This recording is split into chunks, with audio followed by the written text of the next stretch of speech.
नेहमी जर एकाच पद्धतीची कुठलीही भाजी जर खाल्ली ना तर कंटाळा येतो आणि तीच भाजी थोड्याशा वेगळ्या पद्धतीने बनवली तर त्याची चव छान लागते. तर त्याचप्रमाणे मी इथे ना हा एक अंडा मसाला थोड्याशा वेगळ्या पद्धतीने बनवला आहे, पण याची चव ना खूप छान लागते. तुम्ही एकदा नक्कीच ट्राय करून बघा. तर यासाठी मी इथे अंडी ना उकळून घेतलेली आहे. आता याचा ना पिवळा भाग आहे ना तो वेगळा करून घ्यायचा आणि पांढरा भाग आहे ना त्याचे असे लांब लांब कट करून घ्यायचे. तर हा जो पिवळा बल्क आहे ना तो आपण नंतर वापरणार आहे. तर आता सध्या याला वेगळा ठेवून घेऊ आणि हा जो पांढरा भाग आहे हे सगळे ना मी या पद्धतीने लांब लांब कट करून घेते. तर इथे बघू शकता सगळे मी इथे अंडे हे ना कट करून घेतलेले आहे. तर आता गॅसकडे वळूया. गॅसवर मी एक पॅन ठेवलेला आहे. त्याच्यामध्ये फक्त 1 चमचा तेल टाकून घ्यायचं आहे. हे तेल आहे ना आधी पॅनला चांगलं पसरवून घ्यायचं. नंतर याच्यामध्ये आपण जो पांढरा भाग अंड्याचा कट करून ठेवला होता ना तो या पॅनमध्ये टाकून घ्यायचा आहे. तर आपल्याला 2-3 मिनटं अंडे आहे ना चांगले असे फ्राय करून घ्यायचे. तर इथे बघू शकता सगळं अंडा मी याच्यामध्ये टाकून घेतलं. आता याला 2-3 मिनटं आपण फ्राय करून घेणार आहे. हलकासा रंग कलर चेंज झाला ना नंतर याच्यामध्ये आपण थोडेसे मसाले टाकून घेऊ. तर याच्यामध्ये फक्त थोडंसं हळद पावडर आणि अगदी थोडंसं लाल तिखट टाकून घेऊ, म्हणजे याचा ना कलर छान येईल.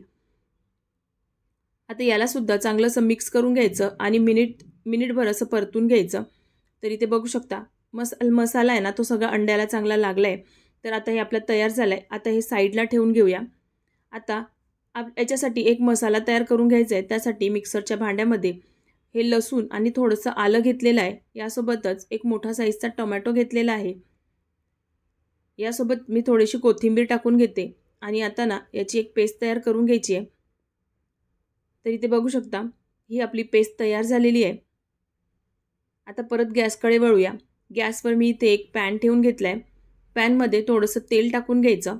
तर इथे 2 चमचे 3 चमचे जेवढं तुम्हाला वाटत असेल ना तेवढं इथे मी तेल टाकून घ्यायचं. तेल गरम झाल्यानंतर याच्यामध्ये जिरं आणि मोहरी टाकून घ्यायची. जिरं मोहरी चांगली तडतडून झाली यानंतर ना बारीक चिरलेला कांदा टाकून घ्यायचा.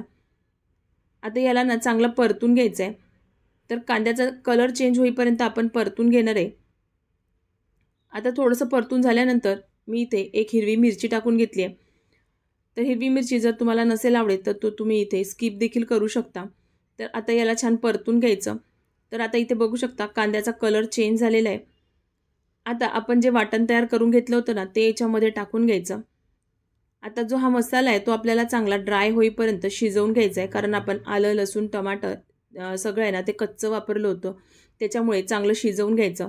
तर आता इथे बघू शकता हा मसाला आहे ना मस्त असा मी ड्राय करून घेतलेला आहे.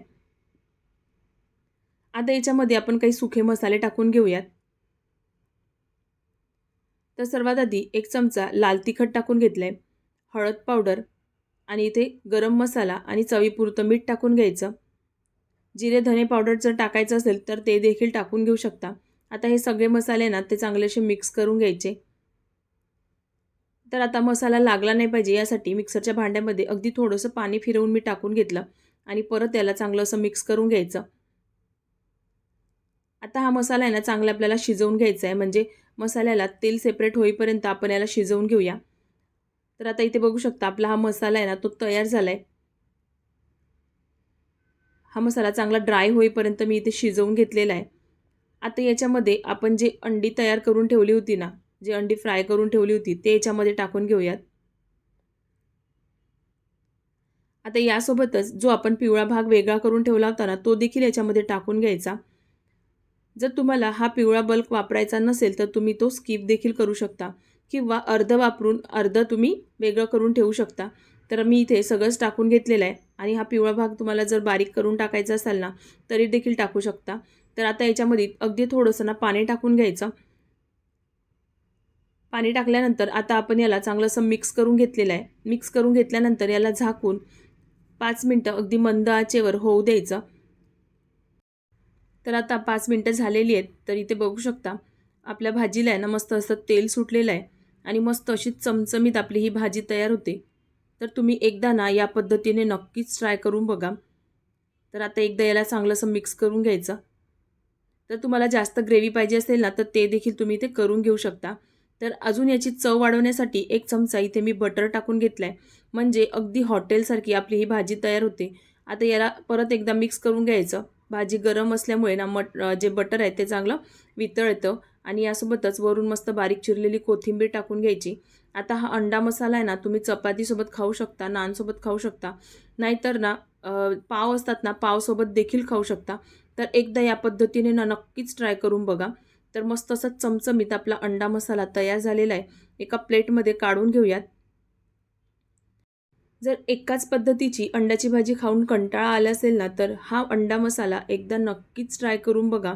खूप जास्त वेळही लागत नाही आणि अगदी झटपट तयार होते आणि याची चव ना अगदी अप्रतिम लागते. खरंच सांगते, एकदा नक्कीच ट्राय करून बघा आणि तुम्हाला ही रेसिपी कशी वाटली ते मला कमेंट बॉक्समध्ये नक्कीच सांगा.